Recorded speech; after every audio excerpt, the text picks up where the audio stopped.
Hello दोस्तों, फिर से स्वागत है आपका नए वीडियो के साथ। एक समय की बात है, एक राज्य में एक बहुत ही निर्दयी राजा रहता था। वह छोटी से छोटी गलती पर किसी को भी मौत की सज़ा सुना देता।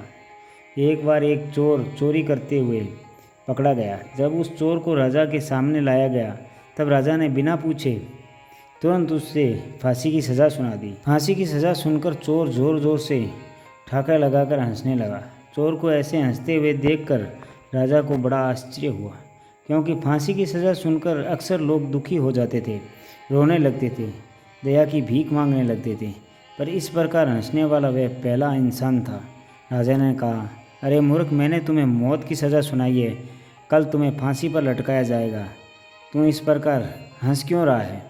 चोर ने जवाब दिया, राजन, मैं इसलिए हंस रहा हूँ क्योंकि एक हफ्ते पहले ही एक सिद्ध योगी ने मुझे एक अद्भुत विद्या सिखाई थी, जिससे मैं किसी भी घोड़े को आसमान में उड़ना सिखा सकता हूँ, पर मेरे मरने के बाद ये विद्या भी मेरे साथ चली जाएगी। यह सुनकर राजा को विश्वास नहीं हुआ। उसने चोर ने कहा, अगर तुम मेरे घोड़े को आसमान में उड़ना सिखा देते हो तो मैं तुम्हें माफ़ कर दूंगा और तुम्हें इतना धन दूंगा कि तुम्हें जीवन में कभी भी चोरी करने की आवश्यकता नहीं पड़ेगी। चोर ने कहा, जी महाराज, मैं आपके घोड़ों को उड़ने वाला घोड़ा बना दूंगा, पर इस विद्या में 1 साल का समय लगेगा। यह सुनकर राजा ने कहा, अगर तुम 1 साल के अंदर मेरे घोड़े को उड़ना नहीं सिखा पाए तो मैं तुम्हें बहुत दर्दनाक मौत दूंगा। चोर ने कहा, जी महाराज, पर मेरी एक शर्त है, आने वाले इस 1 साल तक मेरे परिवार को प्राप्त खाना, कपड़ा, ज़रूरत की सभी चीज़ें दी जाए, ताकि मैं अपने काम में पूरी तरह फोकस कर सकूं। राजा मान गया और चोर को आज़ाद कर दिया। अब चोर अपने घर पहुंचा तो उसकी पत्नी और बच्चे रो रहे थे। अपने पति को सामने देखकर उसकी पत्नी ने पूछा, राजा आपको कैसे छोड़ दिया? वह तो बहुत ही निर्दयी है ना? तो चोर ने अपनी पत्नी को पूरी बात बताई। बात सुनकर उसकी पत्नी ने पूछा, क्या आप सच में आप घोड़े को उड़ाना सिखा सकते हो? चोर ने जवाब दिया, नहीं। उसकी पत्नी ने फिर पूछा, तो फिर आपने राजा से ऐसा क्यों कहा? अब तो 1 साल बाद राजा आपको ज़रूर मार देगा। यह सुनकर चोर ने बड़े प्यार से कहा, मेरी प्यारी पत्नी, थोड़ा सकारात्मक बनो। देखो, राजा मुझे आज ही मारने वाला था, लेकिन अब मेरे पास जीने के लिए 1 और साल है।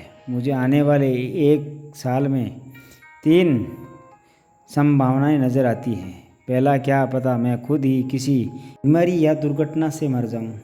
दूसरा, क्या पता राजा या उसका घोड़ा मर जाए, क्योंकि दोनों बूढ़े हो चुके हैं। तीसरा, जब राजा के हाथों मरना ही है तो क्यों न 1 साल बाद ही मरूं। मुझे सभी संभावनाएं स्वीकार है। अब धीरे धीरे समय बीतने लगा। 11 महीने बीत जाने के बाद चोर भी घबराने लगा। अब वह राजा रोज़ ईश्वर से प्रार्थना करने लगा कि हे ईश्वर, मेरी रक्षा करो, अब मेरे जीवन में कभी भी चोरी नहीं करूँगा। तभी दुश्मन राजा ने गुप्तचरों के द्वारा उस निर्दयी राजा की हत्या करवा दी और उस राज्य को अपने अधिकार में ले लिया। अब वह चोर आज़ाद था।